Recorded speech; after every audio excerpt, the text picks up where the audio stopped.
नमस्कार।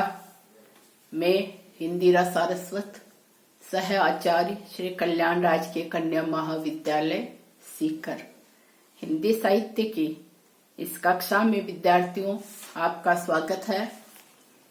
अध्ययन की इस सतत कड़ी में हम आलम का आज अंतिम पद की व्याख्या करेंगे। यहाँ इस पद में भगवान शंकर की महिमा का वर्णन किया गया है।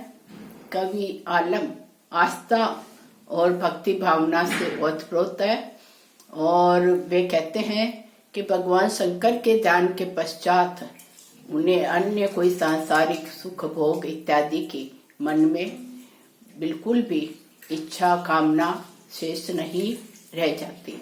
तो चलिए भगवान शंकर की महिमा हम पढ़ते हैं।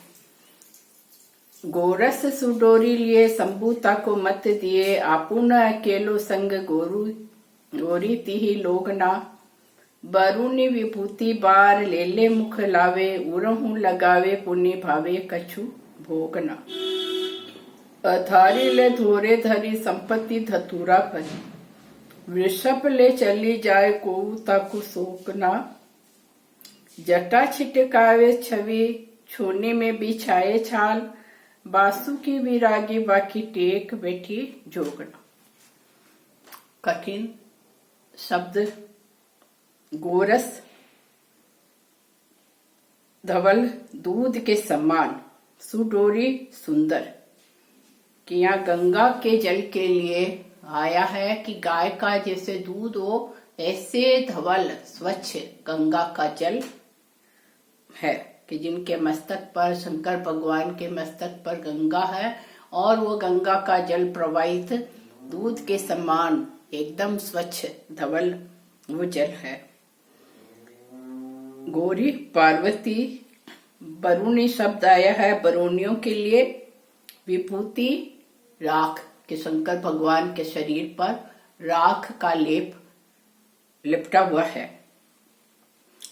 और भक्त बार बार ऐसे शंकर भगवान जिनका शरीर राख में लिपटा हुआ है, बड़ी बड़ी बरूनियां हैं, मस्तक से गंगा निकल रही है, उन शंकर भगवान का ध्यान करता है बार बार। और उरऊ लगावे पुण्य भावे कछु भोगना, कि वह बार बार अपने हृदय में जब भगवान का ध्यान करता है तो उसे अन्य कोई सांसारिक भोग अच्छा नहीं लगता है। तो कवि संपूर्ण रूप से आस्था और शंकर भगवान की भक्ति से ओतप्रोत यहाँ बताया गया है। आधारी शब्द आया है समाधि लेना, और धतूरा आंख धतूरा ये मात्र शंकर भगवान की संपत्ति है। और वृषभ बेल जो उनका वाहन है, वृषभ ले चली जाओ कोई तक शोकना, अन्य किसी प्रकार का दुख इत्यादि उनके मन में नहीं है। जटा छिटकावे छवि छोनी में बिछाए छाल, उनके मस्तक में जटाएं बड़ी हुई है और छवि छोनी छोनी राख है कि राख से लिपटा हुआ उनका शरीर सुंदर शोभायमान है। और बिछाए छाल मृगशाला वस्त्र के रूप में धारण किए हुए हैं। बासु की विरागी वाकी टेक बैठो जोगना, बासु की सर्पराज कि जिनके गले में सांप लिपटा हुआ है, तो सर्पराज का सहारा लेकर ऐसे भगवान शंकर समाधि में बैठ जाते हैं।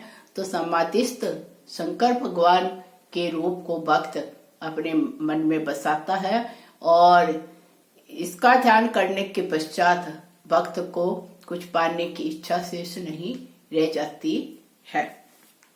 तो चलिए हम करते हैं आगे इसको कि इस अवतरण में भगवान शंकर की महिमा का कवि आलम आस्था के साथ वर्णन करते हैं और कहते हैं कि उन्हें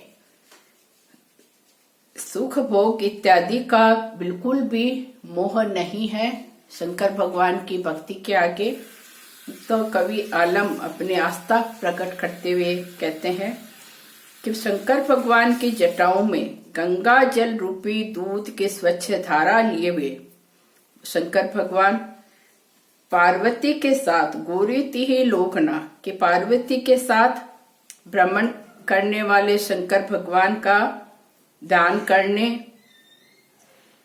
बरूनी विभूति बार ले ले मुख लावे ना कि उनके पलकों में भस्म को बार बार लगाना, मुंह में लेना, हृदय से लगाने पर अन्य कोई भोग अर्थात सुख कवि कह रहा है कि उन्हें अच्छा नहीं लगता कि यह रूप जो भक्त अपने मन मंदिर में बसा लेता है तो उसे अन्य कोई सांसारिक भोग इच्छा उसके मन में शेष नहीं रह जाती है।